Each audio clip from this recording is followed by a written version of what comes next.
look.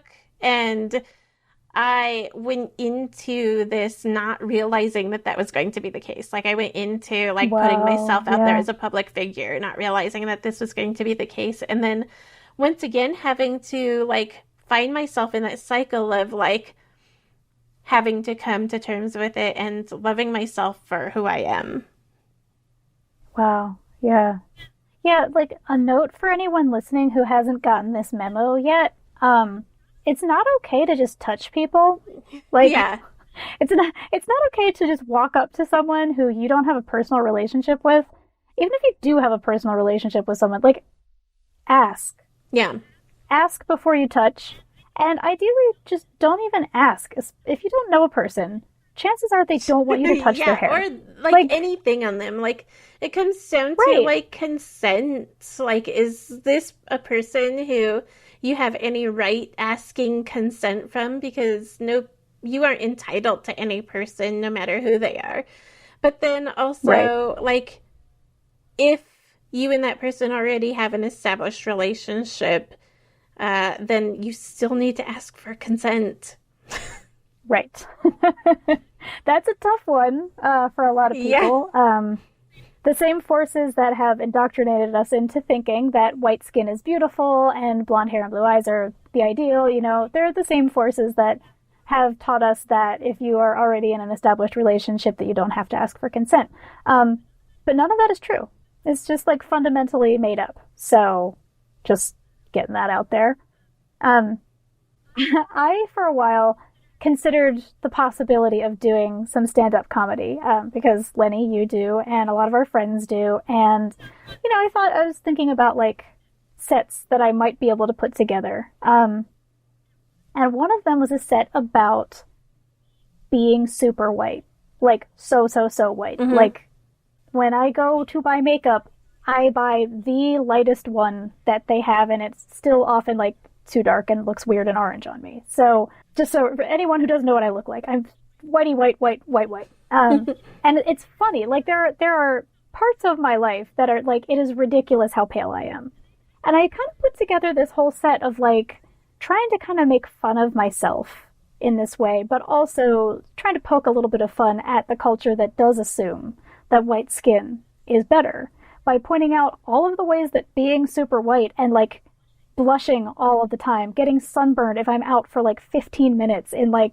full sunlight, like all of these things, like they're ridiculous. And why would anybody think that that's better than all of these other ways of being?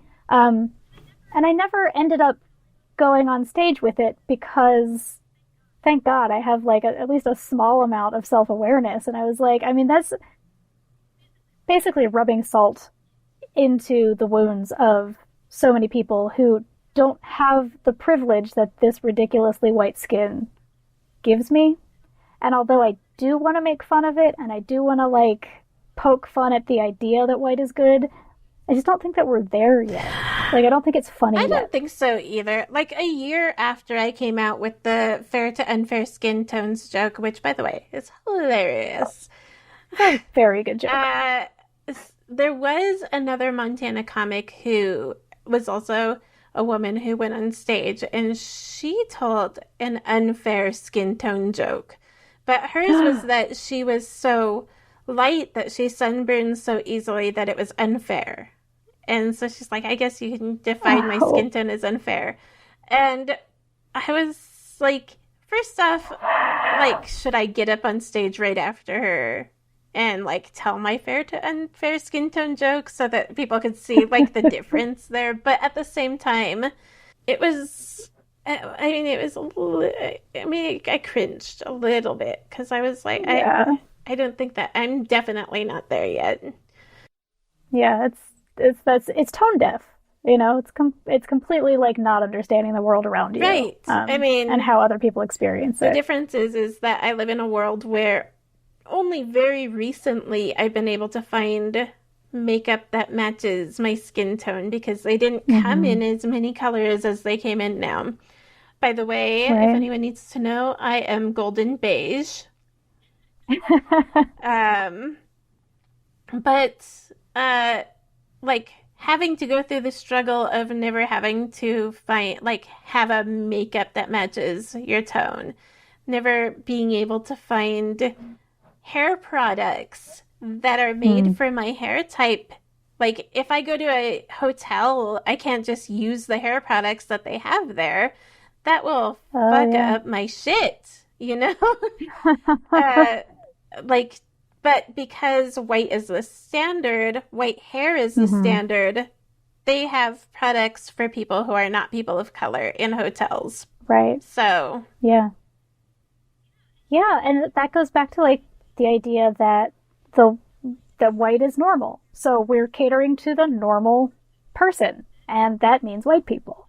Um, and like I'm sure that the people who make the purchasing decisions in most hotels are not trying to be racist when they do that, but that's their basic understanding of the world is that this is normal and therefore we will cater to this. absolutely. Um, Like, I do not believe that in every situation that this has been like an attempt at like not, you know, making people of color comfortable in hotels or, right. whatever. I absolutely don't believe that. I don't think that these are conscious decisions. I fully realize that these are like embedded in today's standards of Right. like what is normal and what isn't normal. Yeah. But we also have to realize that beauty is like ever changing. Like, this is like the Hmm. standards of beauty are constantly changing. And Right. while this is not untrue when it comes to Native Americans, it's hard to find a history on Native American fashion because, well, we've been basically erased from it. But Yeah. we've also only been defined in uh, largely pre colonial history. And so Right. there's been like this beauty superiority that's been very like there for me. I've been able to see it from a very young age. Oh wow. Just because I'm like, I'm that's not me or anyone around me. I grew up on a reservation, and so like being able Hmm. to see what people look like on TV, seeing who's represented in magazines, like Right. beauty magazines and stuff. None of those people ever looked like me. And so while I didn't Yeah. like realize that it was like a superiority thing, I and again, I don't think that this is like on purpose, but it did like give me a complex like as a young Native Oh yeah. American girl, you know. Right. Absolutely. And like that's kind of the thing. Like so I'm gonna get a little historical here, like break Ooh. it down a little bit. So like obviously like what we're talking about Not is like beauty standards that hysterical, by the apply. way. Historical. I'm pretty sure that according to some definitions of hysterical, I am hysterical all the time. Um, by which I mean I'm hilarious. No. But like, you know, obviously what we're talking about so far is mostly like the way that current beauty standards have affected us Hmm. personally in our lives. Um, and the reason that we are attaching these to colonization as a topic is because when Europeans showed up in the Americas, uh, they immediately established a power imbalance between them and the people who already lived here. And part of that power imbalance was like looking at the differences between the colonizers and the indigenous population and basically like coming up with ways to justify uh, taking their land, raping their women, selling their children into slavery, killing the men. And I think a lot of that is based on the idea that white people are inherently superior. Therefore, we're entitled to all of this. And the whiteness part of the power imbalance became an important an important part of justifying the continued process of colonization. Like it wasn't just like, well, we have better weapons or bigger ships or whatever, therefore we have power over you. The actual identity of being white became integrally part of why we deserve to do these things to your people.